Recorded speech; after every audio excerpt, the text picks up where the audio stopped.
Is the carnivore diet meant to be a long-term diet? Man, if I had a nickel for every time I get asked this question, I feel like carnivore diet is kind of having a little bit of trend moment right now.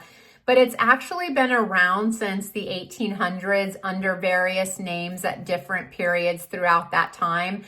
And the answer is we really just don't know because there is no long-term population studies that have been done on the carnivore diet. And I know that anecdotally, there are folks that do carnivore and they report that they have a reduction in their lipedema signs and symptoms. I think oftentimes that some folks may have an underlying gut dysbiosis to begin with, meaning that their gut has populated specific strains of bacteria, which may not be the best at digesting some of the foods that they were eating with regard to specific plant-based foods.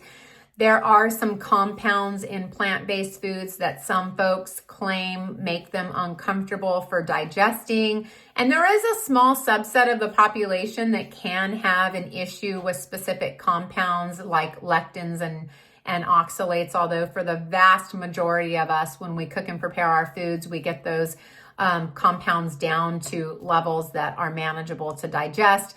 And certainly if you are eating a diverse diet, then you populate good prebiotic fiber into your gut and you have a robust microbiome, which only makes your inflammation less because you allow your immunity to flourish. So it's kind of this compounding effect with our diet. And when it comes to the carnivore diet, the answer is we just don't know. One of the things that I often think about though is that we're very concerned about hormones and hormone fluctuations with lipedema. And the carnivore diet is all meat and dairy certainly does have hormones.